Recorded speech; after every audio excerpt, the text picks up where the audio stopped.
Economics book வந்து அமேசான்ல இருக்கு, வாங்கிக்கோங்க சரிங்களா.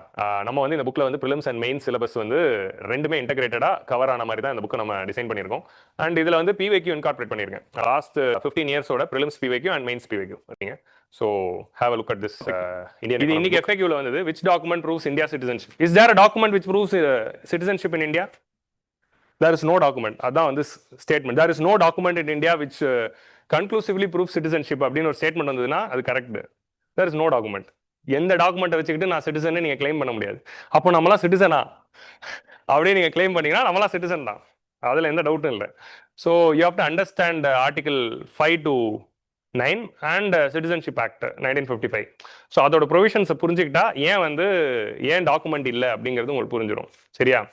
அண்ட் எக்ஸ்பிரஸ்லையும் 2 ஆர்டிகல் வந்துச்சு. ஸோ இது எல்லாத்தோட கலவை தான் இன்னைக்கு நம்ம டிஸ்கஸ் பண்ண போகிறோம். ஸோ அப்படியே வந்து நம்ம வந்து section part 2 of the constitution இன்னைக்கு டிஸ்கஸ் பண்ணிடலாம். ஸோ இந்த டாபிக் டிஸ்கஸ் பண்ணுறப்போ ஸ்டாட்டிக் பார்ட்டான part 2 of the constitution citizenship பற்றியும் வில் டிஸ்கஸ். ஸோ டேரக்டாக சிலபஸில் நமக்கு citizenship is an important topic.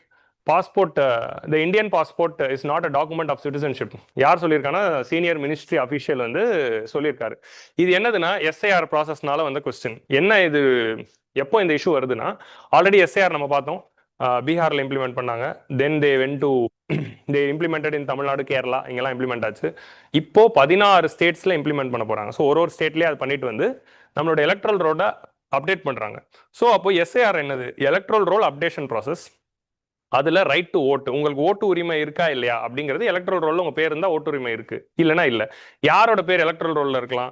If you are a citizen of India and above the age of 18 உங்கள் பேர் அதில் இருக்கலாம். ஸோ அப்போ எலக்ட்ரல் ரோலில் நீங்கள் பார்ட்டாக இருக்கணும்னா citizenship is a criteria. Indian சிட்டிசனாக இருந்தால் தான் எலக்ட்ரல் ரோலில் இருக்க முடியும். அப்போ எஸ்ஐஆர் அப்டேட்ஸ் வந்து எஸ்ஐஆரோட பர்பஸ் என்ன? ஸோ இந்த ஸ்பெஷல் இன்டென்சிவ் ரிவிஷனுடைய பர்பஸ் என்ன அப்படின்னா, இந்தியன் சிட்டிசன்ஸ் தான் நம்மளுடைய எலக்ட்ரல் ரோலில் இருக்கணும் அப்படிங்கிற அந்த விஷயம் தான். ஏன்னா எனிமி ஏலியன்ஸோ இல்லை அதர் ஏலியன்ஸ்க்கோ ஓட்டிங் ரைட்ஸ் போச்சுன்னா it's not good for our democracy. So அப்போ ஆட்டோமேட்டிக்லி இந்தியன் சிட்டிசன்ஸ் தான் இருக்கணும் அப்படிங்கிறதுனால தான் எஸ்ஐஆர் கொண்டு வராங்க. இதுக்கு முன்னாடி எஸ்ஐஆர் வந்து 2003-5 பண்ணாங்க. அப்போ பண்ண எலக்ட்ரல் ரோலில் எய்தர் உங்கள் பேர் இருக்கணும், இல்லை உங்களுடைய இமீடியட் பிளட் ரிலேஷன்ஸோட நேம் இருக்கணும், அதான் பேரண்ட்ஸ். ஸோ அப்போது இதுக்கு முன்னாடி நடந்த எஸ்ஐஆரில் உங்கள் பேர் இருந்துச்சுன்னா இப்போ உங்களோட பேர் எலக்ட்ரல் ரோலில் கண்டினியூ ஆகும். அப்போ நான் பிறக்கவே இல்லையா 2003-5 அப்படின்னு நீங்கள் இருந்தீங்கன்னா, அப்போ எனக்கு 18 வயசே ஆலையே அப்படின்னு இருந்தீங்கன்னா உங்கள் அப்பா அம்மாவோட பேர் இருக்கணும், இல்லை தாத்தா பாட்டியோட பேர், ஏதோ ஒரு பிளட் ரிலேஷனோட பேர் இருக்கணும். அது இருந்துச்சுன்னு நீங்கள் ப்ரூவ் பண்ணிட்டீங்கன்னா உங்களோட பேர் எஸ்ஐஆரில் ஆட் பண்ணிப்பாங்க. நம்ம தமிழ்நாட்டில் நடந்ததுனால நமக்கு அந்த ப்ராசஸ் ஓரளவுக்கு தெரிஞ்சிருக்கும். நிறைய பேர் வந்து இந்த வாட்டி ஆர்வமாக ஓட்டு போடணுங்கிறதுனாலேயே ஓட்டர் ஐடி வாங்குறதாவும் நான் கேள்விப்பட்டேன். ஸோ அப்போ வந்து எஸ்ஐஆர் ப்ராசஸ் நம்ம என்னங்கிறது நம்ம வந்து நோட் பண்ணியிருப்போம். ஸோ அப்போ இந்த எஸ்ஐஆர் ப்ராசஸில் ஒரு கேள்வி வருது. அதாவது கல்கட்டா, இப்போ இந்தியா தமிழ்நாடு மாதிரியான ஏரியாலலாம் டாக்குமெண்ட்டை சப்மிட் பண்ணவங்க எல்லார் பேரும் அப்டேட் பண்ணிட்டாங்க, அது ஒரு பெரிய பிரச்சனையால். அதே மாதிரி 11 டாக்குமெண்ட்ஸ் வந்து இருக்குது, அதில் எந்த ஐடி ப்ரூஃப் காட்டினாலும் உள்ளே சேர்த்துக்கிட்டாங்க. அதில் பாஸ்போர்ட் இருக்குது. ஸோ அப்போ பாஸ்போர்ட் காட்டினா அவங்க பேரை உள்ளே ஆட் பண்ணிப்பாங்க, ஏன்னா யுவர் சிட்டிசன் அப்படிங்கிற ப்ரூஃப் ஆகிடுது. ஆனால் வெஸ்ட் பெங்காலில் நம்ம என்ன நோட் பண்ணுறோன்னா, பாஸ்போர்ட்டே ஒருத்தர் காட்டியிருந்தாலும் அவர் பேர்லாம் ரிஜெக்ட் பண்ணியிருக்காங்க, பாஸ்போர்ட் இஸ் நாட் கன்க்ளூசிவ் அப்படின்னு சொல்லி. அப்போதான் இந்த கொஸ்டின் வருது. அப்போ இப்போ நடக்கிற எஸ்ஐஆர்ல பாஸ்போர்ட் இஸ் நாட் கன்க்ளூசிவா, அப்போ பாஸ்போர்ட் சிட்டிசன்ஷிப் இல்லையா அப்படிங்கிற ஒரு கொஸ்டின் வருது. அப்போ ஆர்டிஐ ஃபைல் பண்றாங்க. இதுக்கு தான் ஆர்டிஐ ஃபைல் பண்ணாங்க. ஃபைல் பண்றப்போ அப்போ என்ன சொல்லியிருக்காங்கன்னா, மினிஸ்ட்ரி அஃபீஷியல்ஸ்லாம் கிடையாது, அது வந்து சிட்டிசன்ஷிப்க்கு இது கிடையாது. இதுக்கு முன்னாடி வந்து பார்லிமெண்ட்லயும் மினிஸ்டர் பதில் சொல்லியிருக்காரு. So passport is not the proof of citizenship. அப்போ பாஸ்போர்ட் சிட்டிசன்ஷிப்க்கு ப்ரூஃப் இல்லைன்னா அப்போ அது என்னது, அது ஒரு கொஸ்டின். எதுக்கு அது? ரெண்டாவது வந்து அப்போ வேற எது ப்ரூஃப் ஆஃப் சிட்டிசன்ஷிப் அப்படிங்கிறதா 2 கொஸ்டின்ஸ் எழும்புது. So ministry of external affairs என்ன கிளாரிஃபிகேஷன் கொடுத்துருக்காங்கன்னா, passport itself is not a conclusive proof of Indian citizenship. So இங்கே வந்து நம்ம வந்து it is not a conclusive proof, it can be taken as one of the evidences. So evidence வேற, conclusive proof வேற. எவிடன்ஸ்னா okay, ஒரு விஷயத்தை support பண்ற ஒரு விஷயம் தான் எவிடன்ஸ். ஆனா கன்க்ளூசிவ் ப்ரூஃப்னா அந்த ஒரு விஷயத்தை வச்சு கன்ஃபார்மா அவங்களால பதில் சொல்ல முடியும். சிலாஜிசம்ஸ் பண்ற மாதிரி தான். Which of the following statements follows அப்படின்னு நம்ம சிசாட்ல போடுறோம்ல, கன்ஃபார்மா அவங்களால சொல்ல முடியுமா? சொல்ல முடியாதுன்னா நாட் கரெக்ட். ஸோ அதுதான். ஸோ அப்போ கன்ஃபார்மா வந்து சொல்ற டாக்குமெண்ட் பாஸ்போர்ட் கிடையாது அப்படிங்கிறது தான் சொல்லியிருக்காங்க. So passport itself is not a conclusive proof of Indian citizenship as it is not. இது வந்து ஆல்ரெடி வந்து நடந்துட்டு இருக்குதான். ஸோ கவர்மெண்ட் என்ன சொல்லுதுன்னா passport is just a travel document. ஒரு இந்தியன் வெளிநாட்டுக்கு போறாருன்னா அவரு இந்தியன் அப்படின்னு ஒரு ஐடென்டிட்டி கொடுக்கறதுக்கு தான் பாஸ்போர்ட் அப்படிங்கறது வச்சிருக்கோம். அவரோட நேஷனாலிட்டி என்னன்னு எஸ்டாப்ளிஷ் பண்றதுக்கு தான் பாஸ்போர்ட் அப்படிங்கறத வச்சிருக்கோம். ஸோ அப்போ வந்து passport is just a travel document, not a document of citizenship, theoretically speaking. So இப்போ அடுத்த விஷயம் இதில் என்ன நோட் பண்றீங்கன்னா, அப்போ பாஸ்போர்ட் வந்து ஒருத்தர் ஃபாரின் போறாருன்னா அவர் இந்தியன் நேஷனல் அப்படிங்கிறதுக்கான ஐடென்டிட்டி அதுவாக தான் இருக்கு. அதே மாதிரி பாஸ்போர்ட் வாங்கணும்னா நீங்க இந்தியன் சிட்டிசனாக இருந்தால் தான் வாங்க முடியும். அப்படின்னு இருக்கும்போது அப்போ ஒருத்தர் பாஸ்போர்ட் வச்சிருந்தா ஆல்ரெடி அதில் டீடைல்டு ஸ்க்ரூட்டனி பண்றாங்க, ஏகப்பட்ட ஸ்க்ரூட்டனி வித் போலீஸ் வெரிஃபிகேஷன்லாம் பண்ணி தான் கொடுக்குறப்போ அப்போ ஏன் அதை சிட்டிசன்ஷிப்புக்கு ப்ரூஃபாக எடுத்துக்கூடாது அப்படிங்கிற கொஸ்டின் வந்து ரைஸ் பண்றாங்க. ஒருத்தர் இந்தியன் நேஷனல்னு பாஸ்போர்ட் இண்டிகேட் பண்றப்போ இப்போ இந்தியன் சிட்டிசன் ஆக மாட்டாங்களா? அப்போ சிட்டிசன்னா வேற, நேஷனல்னா வேறையா அப்படிங்கிற இந்த மாதிரியான கொஸ்டின்ஸ்லாம் டெக்னிகாலிட்டிஸோட ரைஸ் பண்றாங்க. ஸோ சிம்பிளா என்னதுன்னா, இப்போ ஒருத்தர்கிட்ட பாஸ்போர்ட் இல்லைனாலும் அவர் இந்தியன் சிட்டிசன் தான். ஒருத்தர்கிட்ட பாஸ்போர்ட் இருக்கு, அந்த பாஸ்போர்ட் வந்து ஃப்ராட் பண்ணி வாங்கியிருக்காருன்னு வச்சுக்கலாம். சரியா? கள்ள பாஸ்போர்ட் பண்ற விக்டர் கிட்ட இருந்து அவர் வந்து பாஸ்போர்ட் வாங்கியிருக்காரு. அப்போ அவரால் ஃப்ராட் பாஸ்போர்ட் வச்சிருந்தனால அவர் பிடிச்சி ஜெயிலில் போட்டுறாங்க. அப்போ அதனால அவர் வந்து இந்தியன் சிட்டிசனா இல்லாமல் போயிடுவாரா? கிடையாது. ஸோ அப்போ Indian citizenship is more then passport அப்படிங்கிறது இன்னொரு ஆங்கிள் சொல்றாங்க. Even though while traveling abroad, passport asserts your nationality, it cannot be a document of citizenship. ஏன் அப்படிங்கறத பார்ப்போம். Government's passport manual says that passports provide evidence of the holder's nationality, but it is placed in the same category of other evidence of citizenship. So இது one of தி எவிடன்ஸா தான் எடுத்துக்க முடியுமே தவிர இது conclusive proof கிடையாது அப்படின்னு சொல்றாங்க.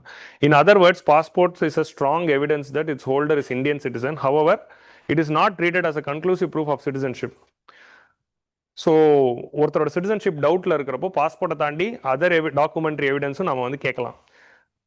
மேனகா காந்தி கேஸ்ல வந்து ஆக்சுவலி வந்து என்ன ஜட்மெண்ட் கொடுத்தாங்கன்னா, ஒருத்தர்கிட்ட பாஸ்போர்ட் இருந்துச்சுன்னா அவர் சிட்டிசன் அப்படிங்கிற ஜட்மெண்ட் ஆல்ரெடி கொடுத்துருக்காங்க. Maneka Gandhi case is about the right to travel outside India. அதை பத்தின ஒரு கேஸ் தான். அதுல தான் டியூ ப்ராசஸ் ஆஃப் லாவை இன்டர்பிரேட் பண்ணியிருப்பாங்க. அதுல என்ன சொன்னாங்கன்னா, பாஸ்போர்ட் ஒருத்தர் இருந்தாலே அதுதான் கன்க்ளூசிவ் ப்ரூஃப்னு சொல்லிட்டாங்க. ஆல்ரெடி ஒரு ஜட்மெண்ட் இருக்கு. பட் அதுக்கப்புறமா வந்த ஜட்மெண்ட்ஸ்ல வந்து பாஸ்போர்ட் கேனாட் பி டேக்கன் அப்படிங்கிற மாதிரி மாத்தினதுனால it is not being considered no. அதுக்கப்புறம் சர்பானந்த சோனோவால் கேஸ் அப்படிங்கிற ஒரு கேஸ் இருக்கு. அவர் தான் இப்போ ஷிப்பிங் மினிஸ்டரா இருக்காரு.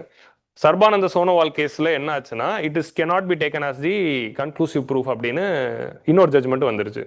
ஸோ அப்போ உங்களுக்கு இப்போ இந்த கன்ஃபியூஷன் வரும், அப்போ அந்த பாஸ்போர்ட்னா எதுக்கு தான், ஏன் வந்து அது வந்து நம்ம எடுத்துக்க முடியாது, சிட்டிசன்ஷிப்க்கு ஒரு ஐடென்டிட்டியா அப்படிங்கிற ஒரு கொஸ்டின் உங்களுக்கு வரலாம். ஸோ இப்போதைக்கு மேனகா காந்தி கேஸ் பாருங்க. இப்போ இந்த ஃபர்ஸ்ட் அட்டெம்ப்ட் எல்லாருக்கும் ஒன்று வரும். ஜாகிரபியில் நான் என்னென்னவோ நடத்தினேன், ஜெட் ஸ்ட்ரீம்னு, அப் டிராஃப்ட், லோ டிராஃப்ட்னு, டெக்டானிக் பிளேட்ஸ்ல என்னென்னவோ சொன்னேன். இப்போ மேனகா காந்தி கேஸ்ன்றேன், டியூ ப்ராசஸ் ஆஃப் லான்றேன். இதெல்லாம் உங்களுக்கு பாலிட்டி கிளாஸ் நடக்கிறப்போ பெட்டரா புரியும். இப்போதைக்கு கதை மட்டும் கேளுங்க, சரியா? இதெல்லாம் நான் சொல்றப்போ உங்களுக்கு இன்செக்யூரிட்டி வந்திருக்கும், என்னடா என்னென்னவோ சொல்றாங்களேன்னு. அதெல்லாம் கிளாஸ்ல நடத்துவாங்க, டோன்ட் வரி, சரியா? ஸோ இப்போ இந்த இஷ்யூ பத்தி மட்டும் பார்ப்போம். நான் ஆல்ரெடி உங்களுக்கு சொல்லியிருக்கேன் நியூஸ் பேப்பர் ரீடிங் கிளாஸ்லயே, உங்களுக்கு வந்து 20% புரிஞ்சா கூட போதும் தான். போக போக பர்சன்டேஜ் ஏறிட்டே போகும். 20-30% புரிஞ்சா கூட போதும் தான். 100% புரியணும்னு அவசியம் இல்லை. ஸோ நெக்ஸ்ட் வந்து செக்ஷன் 6(2)A. அப்போ இப்போ இன்னொன்று சொல்றேன். இப்போ இந்த பாஸ்போர்ட் டாபிக் இல்லை இருக்கா இல்லையான்னு பாதி லாயருக்கே தெரியாது, சுப்ரீம் கோர்ட்டுக்கே தெரியாது. ஜட்மெண்ட் இப்போ ஒன்று கொடுக்கலாம், அடுத்த மாதம் வேற கொடுக்கலாம். அப்படி இருக்கிறப்போ நீங்க எதுக்கு insecure ஆறீங்க? So under section 6(2)A of Passport Act, authorities can refuse passport if applicant is not the citizen of India. Section 6 of Passport Act 1967. இந்தியாவில் வந்து நம்ம பாஸ்போர்ட் எந்த ஆக்ட் கீழே தராங்கன்னா, அதோட ஸ்டாட்யூட்டரி பேக்கிங் வந்து பாஸ்போர்ட் ஆக்ட் 1967. அதுபடி ஒருத்தர் சிட்டிசன் ஆஃப் இந்தியாவா இருந்தா மட்டும்தான் பாஸ்போர்ட் கொடுக்கணும் அப்படின்னு இருக்கு. ஆனா அதே ஆக்ட்ல செக்ஷன் 20 இன்னொரு செக்ஷன் இருக்கு. ஒருத்தர் சிட்டிசனா இல்லைனாலும் சம் எக்ஸ்ட்ரீம் சர்க்கம்ஸ்டான்சஸ்ல நேஷனல் இன்ட்ரெஸ்ட்டுக்கு தேவைப்பட்டா அவருக்கு பாஸ்போர்ட் கொடுக்கலாம் அப்படின்னு இருக்கு. இப்போ ஃபார் எக்ஸாம்பிள் ஒரு ரெஃப்யூஜி வந்திருக்காங்க, அவங்க இப்போ வேற ஒரு நாட்டுக்கு பயணிக்கணும் அப்படின்னு இருக்காங்கன்னா, இப்போ அவங்க எப்படி வந்து ஃபாரின்ல டிராவல் பண்ண முடியும்? பட் அந்த மாதிரி ஒரு எக்ஸ்ட்ரீம் சர்க்கம்ஸ்டான்சஸ்ல கவர்மெண்ட் ஆஃப் இந்தியா ஒரு பாஸ்போர்ட் அவங்களுக்கு கொடுக்கலாம், டிராவல் டாக்குமெண்ட் கொடுக்கலாம். That doesn't mean that refugee is Indian citizen. ஏன்னா section 20 of the act, union government may issue a passport or a travel document to a person who is not citizen of India if he thinks necessary on public interest. அப்போ public இன்ட்ரெஸ்ட்ல சிட்டிசனா இல்லாதவங்களுக்கும் passport கொடுக்கலாங்கிற ஒரு provision passport ஆக்ட்ல இருக்கிறதுனால passport cannot be taken as evidence of citizenship, conclusive evidence அப்படிங்கிறது ஒரு argument. Okay, ரெண்டாவது legal argument என்ன அப்படின்னு பார்த்தா, according to constitution of India article 11 என்ன சொல்லுது? ஆர்டிகல் 11 என்ன சொல்லுதுன்னா, citizenship will be regulated by Parliament of India, an act passed by the Parliament of India. So அந்த ஆர்டிகல் 11 படி பார்லிமெண்ட் பாஸ் பண்ண ஆக்ட் வந்து citizenship act 1955. So citizenship act 1955ல தான் பார்லிமெண்ட் வந்து சிட்டிசன் இந்தியாவில் யார் சிட்டிசன் இல்லை அப்படிங்கிற டீட்டெயில்ஸை கொடுக்குது. ஸோ ஒருத்தர் இந்தியன் சிட்டிசனா இல்லையாங்கிறது சிட்டிசன்ஷிப் ஆஃப் இந்தியா ஆக்ட் 1955 படி தான் நம்ம சொல்ல முடியுமே தவிர பாஸ்போர்ட்ஸ் ஆக்ட் 1967 படி சொல்ல முடியாது. பாஸ்போர்ட்டுங்கிற டாக்குமெண்ட் பாஸ்போர்ட் ஆக்ட் 1967 கீழே கொடுக்குற ஒரு டாக்குமெண்ட். அந்த டாக்குமெண்ட் யார் கொடுக்குறாங்கன்னா மினிஸ்ட்ரி ஆஃப் எக்ஸ்டர்னல் அஃபேர்ஸ் கொடுக்குறாங்க. ஸோ மினிஸ்ட்ரி ஆஃப் எக்ஸ்டர்னல் அஃபேர்ஸ்க்கும் பாஸ்போர்ட் ஆக்டுக்கும் ஒருத்தர் இந்தியன் சிட்டிசனா இல்லையான்னு சொல்ற அதிகாரம் இல்லை. According to constitution and citizenship ஆக்ட்ல தான் அந்த ப்ரொவிஷன் இருக்கு. According to citizenship act ministry of home அஃபேர்ஸ்க்கு தான் அந்த பவர் இருக்கு. ஸோ அப்போ ஆட்டோமேட்டிக்லி பார்த்தீங்கன்னா constitutionally and legally under citizenship act 1955 தான் we are citizens of India or someone is not citizen of India. அப்போ அந்த ஆக்டோட ப்ரொவிஷன் கீழே தான் போகணும். ஸோ கிளியரா? ஸோ அப்போ இதான் ரெண்டு முக்கியமான ஆர்குமெண்ட். அப்போ ஒருத்தர் சிட்டிசனா இல்லையான்னு முடிவு பண்ணணும்னா ப்ரொவிஷன்ஸ் ஆஃப் சிட்டிசன்ஷிப் ஆக்ட் மட்டும் தான் முடிவு பண்ணும். இதான் வந்து நீங்க ஞாபகம் வச்சுக்கணும். No other act can decide it. So next வந்து ministry of home affairs alone has the authority to grant or determine citizenship according to citizenship act. Okay, not ministry of external affairs. ஏன்னா passport கொடுக்குறது யாரு? Ministry of external affairs. வெளிநாட்டில் ஒருத்தர் travel பண்றதுக்காக கொடுக்குற ஒரு travel document தான் passport. அவங்களால அது முடிவு பண்ண முடியாது. ஸோ அதனால தான் அந்த ஒரு நியூஸ் வந்து விசித்திரமா இருந்தாலும் லீகலி தட்ஸ் ட்ரூ. ஸோ அதனால அது வந்து கான்ட்ரவர்சியோ இல்லை வந்து ஒரு காமெடியோ கிடையாது. இட்ஸ் வேலிடான ஒரு ஆர்குமெண்ட் தான் லீகலி. ஸோ அதான் நம்ம புரிஞ்சுக்கணும். அப்போ சிட்டிசன்ஷிப் ஆக்ட்ல யார் சிட்டிசன்? அப்போ இந்தியாவில் யாருப்பா சிட்டிசன்? நம்ம எல்லாம் சிட்டிசனா? இப்போ உங்கள நிறைய பேர்ட்ட பாஸ்போர்ட்டும் இல்லை. இப்போ என்கிட்ட பாஸ்போர்ட் இருக்கு, அதை வச்சு நான் சிட்டிசன் சொல்லிக்க முடியாது. அப்போ எதை வச்சு நான் வந்து இந்தியன் சிட்டிசன் ஆறேன் அப்படின்னு பார்த்தீங்கன்னா ஃபர்ஸ்ட் அதுக்கான reference part 2 of the constitution article 5 to 11 of the கான்ஸ்டியூஷன்ல தெளிவா சொல்றாங்க. அது போறதுக்கு முன்னாடி இந்த மாதிரி அதர் டாக்குமெண்ட்ஸ்ல சிட்டிசன்ஷிப் வேலிடேட் ஆகுதா அப்படின்னு இந்த ஆக்ட்ல சொல்றாங்க. ஸோ பேரலா வந்து ஆதார் கொண்டு வந்தாங்க.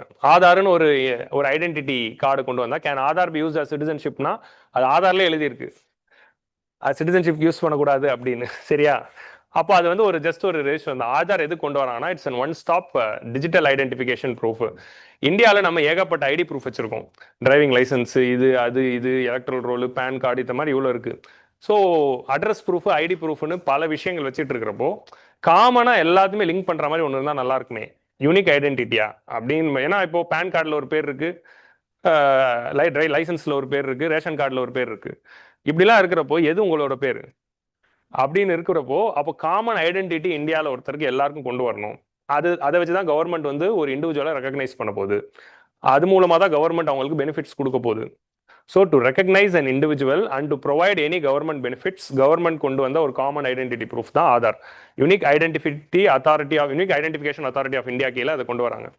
ஸோ அந்த அத்தாரிட்டி வந்து டிஜிட்டல் ஐடென்டிஃபிகேஷனுக்காகவும் அவைலிங் தி கவர்மெண்ட் சர்வீசஸ்க்காகவும் கொண்டு வந்தாங்க. ஹவவர் ஏடிஐ என்ன சொல்றாங்கன்னா ஆரம்பத்துலேருந்தே Aadhaar can only be treated as proof of identity and address, not citizenship அப்படின்னு தெளிவாக சொல்லிட்டாங்க. இன்ஃபேக்ட் ஆதார் வந்து இந்தியன் சிட்டிசன்ஸ் இல்லைனாலும் வாங்கலாம். Any resident of India can buy Aadhaar. இப்போ கெவின் பீட்டர்சன் இந்தியாவில் தான் வந்து யூடியூப் சேனல் நடத்திக்கிட்டு இருக்காரு, அவரும் ஆதார் கார்டு வாங்கிக்கலாம். அவர் ஐபிஎல்ல வர பிளேயர்ஸ்க்கு வேணும்னா ஆதார் கார்டு வாங்கிக்கலாம். ஸோ அப்போ ஆட்டோமேட்டிக்லி வந்து யார் வேணாலும் நடத்தலாம். அவரோட யூடியூப் சேனலில் விசித்திரமான வீடியோஸ்லாம் போடுவாங்க. கிரிக்கெட்லேயே 100 பிளேயர்ஸ் ஃபீல்டிங்கில் நிப்பாட்டிட்டு 4 அடிக்க முடியுதா அப்படிங்கிற சேலஞ்ச் எல்லாம் வைக்கிறாரு. நல்லா இருக்கு அவரோட சேலஞ்ச் எல்லாம், ஆசையா இருக்கு விளையாடணும். In fact non Indian citizens who are legally resident of India are eligible to get Aadhaar card and often require identity card. So in its judgment, Aadhaar ஜட்மெண்ட்லையும் என்ன சொன்னாங்கன்னா it is not a proof of citizenship அப்படின்னு சொல்லிட்டாங்க. அப்போ voter ID வந்து Indian சிட்டிசன்ஷிப்புக்கு ஒரு valid ப்ரூஃபா அப்படின்னு பார்த்தா நீங்க சிட்டிசனா இருந்தால் தான் ஓட்டர் ஐடி கிடைக்கும். அப்போ ஓட்டர் ஐடி இருந்தா நீங்க சிட்டிசன் தானே? அதுதானே சிலாஜிசம் சொல்லுது. இல்லைன்றாங்க. ஏன் என்ன சொல்றாங்கன்னா அப்போ எஸ்ஐஆர் அப்போ இந்த டாக்குமெண்ட்ஸ்லாம் எடுத்துன்னு போய் காட்டி சார் ப்ரூஃப் இருக்கு சார் சிட்டிசன்ல சேர்த்துக்கோங்கன்னா இது ஃபேக்கா இருக்க வாய்ப்பு இருக்குன்றாங்க. அப்போ ஃபேக்கா இருக்க வாய்ப்பு இருக்குன்னா அப்போ நான் வேற எதை தான் கொண்டு வருது? எதை கொண்டு வந்தாலும் அது ஃபேக்கா இருக்க வாய்ப்பு. அப்போ அது it cannot be taken as an ஆர்குமெண்ட்ல. There is a limit to that. நீங்க வெங்காயத்தை உரிச்சுக்கிட்டே இருந்தீங்கன்னா எதுவுமே இருக்காது. ஸோ அப்போ வந்து there must be a conclusive something which will say, ஏன்னா எதை வேணாலும் இப்போ ஃபேக் பண்ணலாம் அப்படிங்கிற போது. ஸோ ஓட்டர் ஐடி வந்து it cannot be taken as the sole proof. ஏன்னா ஓட்டர் ஐடி கொடுக்கறது எலெக்ஷன் கமிஷன் ஆஃப் இந்தியா, அவங்களுக்கு அந்த பவர் இல்லை. Only Indian citizens are eligible to vote in Indian elections, but one's presence in the electoral roll or having a photo identity card does not determine citizenship or conclusively prove it. So supreme court வந்து ஜட்மெண்ட்ல என்ன சொன்னாங்கன்னா, election கமிஷனுக்கு வந்து voter ID கொடுக்குறப்போ அவங்க சிட்டிசனா இல்லையான்னு பார்க்குற rights இருக்கு. But voter ஐடினால வந்து ஒருத்தர் சிட்டிசன்ஷிப் கன்க்ளூசிவ் ஆகாது அப்படிங்கிறதும் ஒரு கொஸ்டின் வருது. It cannot adjudicate citizenship. ஏன்னா இது எதுவுமே சிட்டிசன்ஷிப் ஆக்ட் கீழே கொண்டு வரல. அதான் வந்து we have to understand. So கிளியரா? அப்போ இது ரெண்டுமே சிட்டிசன்ஷிப் யூஸ் பண்ண முடியாது. ஸோ ஜஸ்ட் சும்மா இதெல்லாம் வந்து மெயின் ஸ்கில்ல பாயிண்ட் எல்லாம் இல்லை, சும்மா பார்த்து வச்சுக்கோங்க, கேட்டு வச்சுக்கோங்க, அவ்வளோதான். ஃபர்ஸ்ட் அட்டெம்ப்டஸ் வந்து யூனிக் ஐடென்டிஃபிகேஷன் அத்தாரிட்டி ஆஃப் இந்தியானா என்ன, அதை பற்றி போய் படிக்கணும். ஆதார்னா என்ன, அதை பற்றி போய் படிக்கணும். இந்த மாதிரி விஷயங்கள்லாம் நோட் பண்ணிட்டு போயிட்டு படிங்க. இப்போ நம்ம அப்போ யார் சிட்டிசன் அப்படிங்கிற கொஸ்டின்குள்ளே வருவோம். ஸோ அக்கார்டிங் டு ஃபர்ஸ்ட் வந்து இந்தியன் சிட்டிசன் யார் அப்படிங்கிற டிஃபைன் பண்ணுற ப்ரொவிஷன்ஸ் வந்து ஆர்டிகல் 5 டு ஆர்டிகல் 11. ஆர்டிகல் 5, 6, 7, 8 இந்த 4 ஆர்டிகல் தான் யார் இந்தியன் சிட்டிசன் அப்படின்னு கான்ஸ்டியூஷன்லேயே சொல்றாங்க. இந்த 4 ஆர்டிகல்லையும் ஒரு பிரச்சனை இருக்கு. கான்ஸ்டியூஷன் வந்தப்போ உயிரோட இருந்தவங்களை மட்டும்தான் அது சிட்டிசனா இல்லையான்னு சொல்லுது. அதுக்கப்புறமா பிறந்தவங்கள சிட்டிசனா இல்லையா அப்படிங்கிறத முடிவு பண்றது கான்ஸ்டியூஷன் கிடையாது. ஸோ கான்ஸ்டியூஷன் படி அந்த ஆர்டிகல் 5, 6, 7, 8 வந்து கான்ஸ்டியூஷன் அமலுக்கு வரும்போது இருந்தவங்க யார் சிட்டிசன் யார் இல்லைன்னு சொல்றதுக்கு தான் அது அப்படிங்கிறத நம்ம அண்டர்ஸ்டாண்ட் பண்ணிக்கணும். எதனால் அந்த அப்போ சிட்டிசன்ஷிப் ஆக்டுக்கும் ஆர்டிகல் 5க்கு என்ன வித்தியாசம் அப்படிங்கிறத நீங்க புரிஞ்சுக்கணும்ல, அதான் வித்தியாசம். So it's only for those who are alive at that point of time. So அப்போ வந்து article 5 to 11 of Indian constitution found in part 2 outlines provisions for Indian citizenship, primarily define who are Indian citizen at the time when constitution commenced in 1950. அதுதான் வந்து நம்ம note பண்ணணும். So அப்போ prime minister of India Narendra Modi வந்து இந்த act கீழே வருவாரானா வரமாட்டார். ஏன்னா அவர் கான்ஸ்டியூஷன் வந்ததுக்கு அப்புறமா தான் பிறந்தாரு. உங்களுக்கு புரியுதா? 1950 தான், ஆனால் அவர் வந்து செப்டம்பர் மாதம் தான் பிறந்திருக்காரு. இது ஜனவரியிலே வந்துருச்சு. சரியா? அப்போ அவரே வந்து சிட்டிசன்ஷிப் ஆக்ட் படி தான் சிட்டிசனா இருக்காரு. I'm just telling you an example. சரியா? ஆனால் மன்மோகன் சிங் அது படி சிட்டிசன்ஸ் தான். ஏன்னா அவர் வந்து ஃப்ரீடம் சிட்டிசன் முன்னாடியே பிறந்தார். இப்போ இந்த எக்ஸாம்பிள் தேவையா நீங்க கேட்கலாம். ஒரு எக்ஸாம்பிள் உங்களுக்கு புரியணுங்கிறதுக்காக சொல்றேன். ஆர்டிகல் 5 என்ன சொல்லுதுன்னா, citizenship at the commencement. So it grant citizenship to anyone who is domicile in India or born in India. So இந்தியாவில் பிறந்த அப்போ எல்லாருமே அந்த கான்ஸ்டியூஷன் இம்ப்ளிமெண்ட் ஆகிறப்போ யார் யாரெல்லாம் இந்தியாவில் இதுக்கு முன்னாடி பிறந்திருந்தாங்களோ அவங்க எல்லாருமே சிட்டிசன். இல்லை அவங்களோட பேரண்ட் இந்தியாவில் பிறந்திருந்தா அவங்க எல்லாருமே சிட்டிசன் அப்படின்னு சொல்றது. Okay, so it grants citizenship to anyone who is having the domicile in India and who was born in India or either of the parent is born in India has been ordinary. இல்லைனா அவங்க இந்தியாலையும் பிறக்கல, அவங்க பேரண்ட்ஸும் Indian இல்லை, ஆனால் இந்தியாவில் 5 வருஷம் இருந்தா அவங்க இந்தியன் சிட்டிசன் தான். இப்போ மேபி வந்து மீராபென் ஆர் காந்தி கூட இருந்த மீரா சிஸ்டர்ஸ் அவங்க 2 பேர் எடுத்துக்கலாம். ஆர் நிறைய Britishers who state in India, அவங்க வந்து இந்தியாலையும் பிறக்கல, அவங்க அம்மா அப்பாவும் இந்தியன்ஸ் இல்லை, ஆனால் இந்தியாவில் 5 வருஷம் இருந்தாலும் இந்தியன் சிட்டிசன் தான். அவங்கலாம் இப்போ வந்து இதுக்குள்ளே வராங்க, ஆங்கிலோ இந்தியன்ஸ் எல்லாம். ஆர்டிகல் 6 என்ன சொல்றாங்க அப்படின்னா, பார்ட்டிஷன் அப்போ பாகிஸ்தான்ல இருந்து இந்தியாவுக்கு வந்த எல்லாருமே சிட்டிசன்ஸ் அப்படின்னு சொல்றாங்க. ஸோ அப்போ பார்ட்டிஷன் நடக்குது, இந்தியன்ஸ் வந்து நிறைய பேர் பாகிஸ்தானுக்கு போறாங்க, பாகிஸ்தான்ல இருந்து நிறைய பேர் இந்தியாவுக்கு வராங்க. ஸோ அப்போ அவங்க எல்லாருமே வந்து it is classifying as citizen. It defines citizenship rights on the individuals who migrated to India from Pakistan. It separates them from the categories based on whether they migrated before or after July 19. So July 19, 1948க்கு முன்னாடி வந்தவங்க. சரி, இந்த டேட்லாம் ஞாபகம் வச்சுக்க தேவையில்ல அப்படின்னு சொல்லலாமா வேணாமான்னு தெரில, யார் நம்புறதே தெரில, தாசனாங்கிற மாதிரி பார்த்து வச்சுக்கோங்க. ஜூலை 19 எதுக்கோ. சரியா? நெக்ஸ்ட் வந்து ஆர்டிகல் 7 யாருன்னா மைக்ரன்ஸ் டு பாகிஸ்தான். இது என்னதுன்னா, இப்போ ஒருத்தர் வந்து இந்தியா வேணாம் பாகிஸ்தானுக்கே போயிடுறேன் அப்படின்ட்டு போயிருப்பாரு. அங்க போனோன்னு அஜிஜோ தெரியாம வந்துட்டோமே அப்படின்னு அவர் பயந்து திரும்ப இந்தியாவுக்கே போயிடலாம் குமார் அப்படின்ட்டு இந்தியாவுக்கு வராரு. அங்க போயிட்டு பார்த்துட்டு தான் முடிவு தப்புன்னு ரியலைஸ் பண்ணி டியூ டு சம் ரீசன் அது வேணாம் நான் இந்தியாவுக்கே போயிடுறேன் அப்படின்னு வந்தா அவங்களுக்கு ஒரு வாய்ப்பு தராங்க. ஏன்னா அது நேச்சுரல் தான், ஒரு ஆர்வத்தில் போயிருப்பாங்க, அப்புறம் தான் அது டேஞ்சரஸ் ரத்த பூமின்னு தெரிஞ்சிருக்கும்.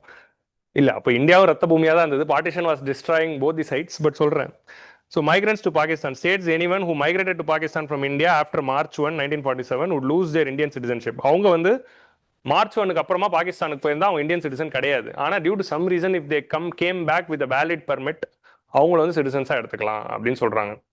ஆர்டிகல் 8 யாரை சொல்லுதுன்னா, பர்சன் ஆஃப் இந்தியன் ஆரிஜின். இப்படி கான்ஸ்டியூஷன்லாம் அமலுக்குள்ள இருக்கிறப்போ அப்போ இருந்த இந்தியன் டயஸ்போரா நிறைய பேர் அப்போ கனடாவில், யூஎஸ்ல, சிங்கப்பூர்ல ஆர் வேரியஸ் இண்டென்ஜர்ட் லேபர்ஸா சவுத் ஆஃப்ரிக்காவில் அங்கெல்லாம் இருந்தாங்கல்ல, அவங்கெல்லாம் வந்து சிட்டிசன்ஸா நீங்க person of Indian origin who are residing abroad அப்படின்னா you will be citizen. Extended citizenship to person living outside India provided they registered with the Indian diplomatic mission. So அப்போ கான்ஸ்டியூஷன் இம்ப்ளிமெண்ட் ஆன அந்த டே அன்னைக்கு இந்த மாதிரி வெளிநாட்டில் இருக்கிற Indian origin people immediately Indian government கிட்ட வந்து ரெஜிஸ்டர் பண்ணாங்க ஆர் எனி கவுன்சிலேட்ல வந்து ரெஜிஸ்டர் பண்ணிட்டாங்கன்னா they would have got the citizenship. இது 1950 கணக்கு. ஸோ 1950ல என்ன சுச்சுவேஷன் சொல்லிட்டாங்க, இதுக்கப்புறமா பிறக்க போறவங்கலாம் சிட்டிசனா இல்லையா அப்படின்னு முடிவு பண்றதுக்கு parliament can pass a law and regulate it அப்படின்னு கான்ஸ்டியூஷன் வந்து ஆர்டிகல் 11ல சொல்லிடுச்சு. அதுபடி தான் கான்ஸ்டியூஷன் வந்து பார்லிமெண்ட் வந்து சிட்டிசன்ஷிப் ஆக்ட் 1955 போட்டுச்சு. அது மூலமா தான் நரேந்திர மோடியில இருந்து ஆதில் வரைக்கும் எல்லாருமே சிட்டிசன்ஸா ரெகக்னைஸ் பண்ணப்படுறாங்க. உங்களுக்கு புரியுதா? ஐ மீன் பிரைம் மினிஸ்டர்ல இருந்து ஒரு கடைக்கோழி குடிமகன் வரைக்கும்னு அப்படி சொல்ல வரேன். அப்படி வச்சுக்கலாம். ஸோ ஆர்டிகல் 9 வருதுன்னா ஒரு இந்தியன் வந்து வெளிநாட்டில் போயிட்டு இன்னொரு நாட்டோடைய சிட்டிசன்ஷிப்பை அக்வயர் பண்ணிட்டா Indian citizenship will automatically go. Indian government has not recognise dual citizenship. நிறைய நாட்டில் டியூவல் சிட்டிசன்ஷிப் இருக்கு, யூஎஸ்ல இருக்கு, பிரிட்டன்ல இருக்கு, அதெல்லாம் டியூவல் சிட்டிசன்ஷிப்புங்கிற கான்செப்ட் இருக்கு. இப்போ வந்து ஒரு இந்தியன் சிட்டிசன் இன்னொரு நாட்டு சிட்டிசன்ஷிப் வாங்கிட்டா ஆட்டோமேட்டிக்கா அன்னில இருந்து அவங்களோட சிட்டிசன்ஷிப் போயிடும். இப்போ அக்ஷய் குமார் எடுத்துக்கோங்க, அவர் வந்து கனடியன் சிட்டிசன், இந்தியன், அவங்க போய் அந்த நாட்டோட சிட்டிசன்ஷிப் வாங்கினதுனால Akshay Kumar is a foreigner who is acting in Bollywood movies அப்படிங்கிற மாதிரி நம்ம பார்க்குறோம். ஐ மீன் உங்களுக்கு புரியுற மாதிரி எக்ஸாம்பிள் சொல்லுங்கிறதுனால ஐம் ஜஸ்ட் டேக்கிங். இது அக்ஷய் குமார் ஃபாரினரா அப்படின்னு நீங்க கேட்கலாம். ஹோல் லைஃப் வாஸ் லைன் நிறைய பேர் established that any citizen who voluntarily acquires the citizenship of another country will automatically cease to be Indian citizen. So புரிஞ்சுச்சா? Article 10 வந்து continuous of citizenship guarantees every person who is deemed to be Indian citizen under the preceding articles will continue to be citizen. இப்போ இது முன்னாடி வந்த articles படி யார் சிட்டிசனா இருந்தாலும் they will be citizen of India until parliament through law if they make any changes அப்படிங்கிறது 10க்கு சொல்றாங்க. 10ங்கிறது என்னதுன்னா மேல இருக்க ஆர்டிகல் படி if anyone is recognized as citizen they will stay as citizen till parliament changes. Parliament to regulate citizenship empowers Parliament of India to make any provisions regarding termination, acquisition and matters relating to Citizenship Act. So Parliament is having the sole power to determine or regulate citizenship in India. இதப்படி தான் parliament வந்து citizenship act 1955 pass பண்ணாங்க. இன்னைக்கு வரைக்கும் அதை base பண்ணி தான் citizenship வந்து இந்தியாவில் நம்ம ரெகுலேட் பண்ணிக்கிட்டு இருக்கோம். Under the citizenship act citizenship can be acquired by எப்படி birth, descent, registration, naturalisation and incorporation of territories. இந்த 5 ப்ரொவிஷன்ஸ்ல இப்போ என்ன பாலிட்டி நடத்துறேன்னு நீங்க பார்க்கலாம். இந்த மாதிரி தான் ஒரு கரண்ட் அஃபேர்ஸ் படிக்கிறப்ப ஸ்டாட்டிக் முடிச்சுட்டா நமக்கு வந்து கனெக்ட் வரும். ஸோ 5 ரூட்ஸ்ல வந்து we can get the citizenship by birth, by descent, by registration, by naturalization, by incorporation of territory. So by பர்த்னா என்னதுன்னா இந்தியாவில் ஒருத்தர் பிறந்திருந்தாலே சிட்டிசன் தான் அப்படின்னு சொல்றது பர்த். ரெஜிஸ்ட்ரேஷன்னா என்னதுன்னா நீங்க ஒரு இந்தியன் ஆரிஜின் பர்சன் இப்போ வந்து மேபி நீங்கள் யூஎஸ்ல வேலைக்கு போறீங்க, அங்கே நீங்கள் வந்து உங்களுக்கு குழந்தை பிறகுது அப்படின்னா அவங்க இந்தியாவில் பை பர்த் வர முடியாது. அவங்க they have to go and register to nearby consulate general. So அந்த மாதிரி பை ரெஜிஸ்ட்ரேஷன். நேச்சுரலைசேஷன்னா யாருன்னா ஒரு ஃபாரினர் இந்தியாவில் வந்து ரொம்ப நாள் இருந்து நேச்சுரலைஸ் ஆகி இந்தியன் சிட்டிசனாக மாறுறாரு. ஸோ அதுதான் வந்து இது. பை ரெஜிஸ்ட்ரேஷனுங்கிறது யாருக்குன்னா இந்தியன் ஆரிஜின் பீப்புளுக்கு தான். பை நேச்சுரலைசேஷனுங்கிறது தான் ஒரு foreigner who came to India acquiring Indian citizenship. Like for example, take the case of Mother Teresa. She got Indian citizenship. Dalai Lama, he got Indian citizenship. Sonia Gandhi, she got Indian citizenship. So இவங்க எல்லாருமே naturalized Indian citizens. So I'm just telling you some real life examples so that you can understand it well. So அது இப்போ உங்களுக்கு நேச்சுரலைசேஷனுக்கு வந்து இன்னொரு example சொல்லணும்னா Adnan சாமி. Adnan சாமிங்கிறது யாருன்னா இஸ் அ சிங்கர். இந்த பாய்ஸ் படத்தில் ஒரு பாட்டு வரும், பூம் பூம் ஷிகுகாம் ஷிகுகா, அந்த பாட்டு ஒரு பாட்டு இருக்குல்ல, அதில் வந்து ஒரு மேல் வாய்ஸ் வரும்ல, அதுதான் அத்னான் சாமி. எனக்கு ரொம்ப பிடிக்கும். Is a very good singer. So அவர் வந்து is a Pakistan citizen. But Indian பாலிவுட்ல ஏகப்பட்ட பாட்டு பாடி பயங்கரமா ஃபேன் பேஸ் இந்தியாவில் கிரியேட் ஆனதுனால நேச்சுரலைசேஷன்ல அவருக்கு இந்தியன் சிட்டிசன்ஷிப்பே கொடுத்துட்டாங்க. Or incorporation of territory. இப்போ இந்தியா வந்து we captured Goa, we captured கோவான்னு எதை வச்சு சொல்றேன்னா மிலிட்டரி ஆக்ஷன் மூலமா தான் கேப்சர் பண்ணோம். அப்போ கோவால இருக்கிறவங்களாம் இந்தியன் சிட்டிசன் ஆனாங்களே. பாண்டிச்சேரி நம்ம 1954 நம்ம கையில வந்துச்சு. அப்போ பாண்டிச்சேரியில இருந்த எல்லாருமே இந்தியன் சிட்டிசன் ஆறாங்களே, அதான் வந்து இன்கார்பரேஷன் ஆஃப் டெரிட்டரி. இப்படி ஏதாவது ஒரு லேண்ட் வந்து இப்போ வந்து நம்ம கையில வந்துச்சுன்னா அவங்க எல்லாருமே இந்தியன் சிட்டிசன்ஸ் அப்படின்னு ஆயிடுவாங்க. So citizenship certifies generally issued by people are acquired. So இப்போ யாருக்கு சிட்டிசன்ஷிப் சர்டிஃபிகேட்னு ஏதாவது ஒரு சர்டிஃபிகேட் இருக்கா அப்படின்னு பார்த்தா நேச்சுரலைஸ் ஆன சிட்டிசன்ஸ்க்கு ரெஜிஸ்ட்ரேஷனில் வாங்கினவங்களுக்கு மட்டும்தான் சிட்டிசன்ஷிப் சர்டிஃபிகேட்னு ஒரு சர்டிஃபிகேட் இந்தியாவில் கொடுக்குறாங்க. If you are a person who has either registered or naturalised, அவங்களுக்கு மட்டும் சர்டிஃபிகேட் இருக்கு. வேற எந்த ரூட்ல வந்தவங்களுக்கு சர்டிஃபிகேட் இல்லை. இப்போ நம்மலாம் எந்த மாதிரி ரூட்ல சிட்டிசன்? By birth. பை பர்த்தில் வரதுனால நமக்குலாம் இந்த மாதிரி சர்டிஃபிகேட்லாம் இல்லை. ஸோ அதான் வந்து we have to understand. So இப்போ வந்து ஓகே, ஸோ சிட்டிசன்ஷிப் பை பர்த்துக்கு வந்து ஒரு சில குட்டி கண்டிஷன்ஸ் வருது. என்ன வருதுன்னா வந்து இப்போ இந்த டேட் எல்லாம் ஞாபகம் வச்சுக்க வேணாம். நான் குயிக்காக அதை ப்ரீஃபாக சொல்லிட்டு நான் போயிடுறேன். இந்த டேட்லாம் சும்மா வேணா பார்த்துக்கோங்க, ஞாபகம் வச்சுக்கோங்க. எனிவன் பார்ன் பிட்வீன் 1950 to 1987 தான் பை பர்த்தே சிட்டிசன். இப்போ பிரைம் மினிஸ்டர் மோடி இந்தியாவில் பிறந்ததுனாலே அவர் சிட்டிசன் தான். ஓகே, அவர் இந்த டெஸ்டினேஷனுக்குள்ள வந்துடுறாரு. 87 வரைக்கும் எல்லாரும் இதுக்குள்ள வந்துடுறாங்க. ஓகே, இப்போ நான் இதுக்குள்ள வருவேனா? கிடையாது. நான் இதுக்கு அப்புறமா பிறந்தவங்க, நம்ம எல்லாருமே இதுக்கு அப்புறமா பிறந்தவங்க. நமக்கு எல்லாம் என்ன கிரைட்டீரியா? இப்போ நான் வந்து அடுத்த கிரைட்டீரியாவில் வரேன். ஸோ இவங்க வந்து பிளேஸ் ஆஃப் பர்த்தும் டேட் ஆஃப் பர்த், இந்த டேட்ல நான் இந்த பிளேஸ்ல பிறந்தேன் இந்தியாவில் அப்படின்னு காட்டினாலே இவங்கலாம் சிட்டிசன்ஸ் ஆயிடுறாங்க. ஸோ 1987 வரைக்கும். சரியா? ஸோ அப்போ வந்து மேண்டேட்டரி பர்த் சர்டிஃபிகேட் இல்லாதனால அதர் டாக்குமெண்ட்ஸ் காட்டி அவங்க வந்து ப்ரூஃப் பண்ணிக்கலாம். 1987 இருந்து 2004 பிறந்தவங்க என்ன பண்ணணும்? இதுலேயும் நீங்கள் வரமாட்டீங்க நிறைய பேர். சரியா? ஆனால் இதில் நான் வருவேன். நான் வந்து என்ன சொல்றேன்னா, proof that I have born in India and one of my parent was Indian. இப்போ நான் இந்தியன் சிட்டிசன் ஆகணும்னா என்ன ப்ரூவ் பண்ணணும்னா, நான் இந்தியாவில் பிறந்தங்கிறத ப்ரூவ் பண்ணணும். என்னோட one of the parent is Indian citizen prove பண்ணணும். ஏன்னா என் பேரண்ட் வந்து எப்படியும் இந்த டெஃபினேஷனுக்குள்ள வந்துருவாங்க. கரெக்டா? ஸோ அப்போ 1950 to 87 அப்போ அவங்க வந்து சிட்டிசனா இருந்தா I will be the citizen. இப்போ உங்களுக்கு வருவோம் 2004 அப்புறமா பிறந்தவங்க. 2004 அப்புறமா பிறந்தவங்களுக்கு இன்னும் ஒரு எக்ஸ்ட்ரா கிரைட்டீரியா. நீங்க உங்க பேரண்ட், நீங்க இந்தியாவில் தான் பிறந்தீங்கன்னு ப்ரூவ் பண்ணணும். உங்க பேரண்ட் வந்து இந்தியன் அப்படிங்கிறது ப்ரூவ் பண்ணணும். அது கூட உங்க பேரண்டோடைய ஸ்பௌஸ், அதாவது இப்போ வந்து முன்னாடி எப்படி இருந்ததுன்னா father should be Indian citizen அப்படின்னு தான் இருந்துச்சு. ஃபாதர் தான் இருக்கணும். அப்போ மதர் இந்தியன் சிட்டிசனா இருந்தா வராது. ஸோ அப்போ என்ன ஆகுதுன்னா, அப்போ அதை ஜெண்டர் நியூட்ரலா மாத்துறாங்க. ஸோ ஃபாதர்னு இருந்த அந்த டைம்ல தான் என்ன மாதிரி வருதுன்னா, அந்த ஸ்பௌஸ் வந்து இல்லீகல் இமிகிரண்டா இந்தியாவில் வந்திருக்க கூடாது. அந்த ஸ்பௌஸ் வந்து லீகலா இந்தியாவுக்குள்ள வந்திருந்தா தேவோட பின் சிட்டிசன். உங்களுக்கு புரியுதா? ஸோ அப்போ ஆட்டோமேட்டிக்கலி வந்து you have to prove that both of your parents are legal citizens of India. இப்போ நான் வந்து என்னுடைய ஒரு பேரண்ட் வந்து இந்தியன் சிட்டிசனாக இருந்தால் போதும் அப்படின்னு ப்ரூவ் பண்ணால் போதும். 2004 அப்புறமா பிறந்தவங்க 2 பேரண்ட்டும் வந்து லெஜிட்டிமேட் இந்தியன் சிட்டிசன் ப்ரூவ் பண்ணணும். சரியா? இல்லைனா இப்போ ஒரு பேரண்ட் வந்து மேபி நேபாள்லேருந்து வந்திருக்காங்க, இல்லை பூட்டான்லேருந்து வந்திருக்காங்க, இல்லை இட்டாலியிலேருந்து வந்திருக்காங்க அப்படின்னா நீங்கள் அவங்க லீகலாக தான் வந்தாங்கிறது ப்ரூவ் பண்ணால் போதும். உங்களுக்கு புரியுதா? ஸோ அவ்வளோதான். Those born after 2004, one parent must be Indian citizen while other should not be an illegal immigrant. So அப்போ இதுதான் வந்து பேசிக் விஷயம். இது வந்து சிட்டிசன்ஷிப் படிக்கிறப்போ பாலிட்டி படிக்கிறவங்க நிறைய பேருக்கு புரியாத ஒரு சாப்டர். இந்த சிட்டிசன்ஷிப் எப்படி புரிஞ்சுக்கிறது? இப்போ ஓரளவுக்கு புரியுதா? கதை ஓரளவு உங்களுக்கு புரிஞ்சிருக்கும்னு நான் நினைக்கிறேன். இப்போ இதுக்கப்புறம் by descent a person born outside India who has at least one parent will be granted citizenship provided that birth is registered. இப்போ வெளிநாட்டில் பிறந்தவங்க, இப்போ நீங்கள் உங்கள் பேரண்ட் இந்தியன் தான், ஆனால் நீங்கள் வெளிநாட்டில் இருக்கிறப்போ ஃபாரினில் நீங்கள் பிறந்துட்டீங்க அப்படின்னா உங்களோட ஒரு பேரண்ட் இந்தியன் சிட்டிசனாக இருக்கணும் அண்ட் பிறந்த 1 இயர்க்குள்ளே ரெஜிஸ்டர் பண்ணணும். அப்படி ரெஜிஸ்டர் பண்ணால் பை டிசென்ட் வந்து உங்களுக்கு கிடைக்கும். a person born outside India whose one parent should be must be citizen, birth is registered within 1 year.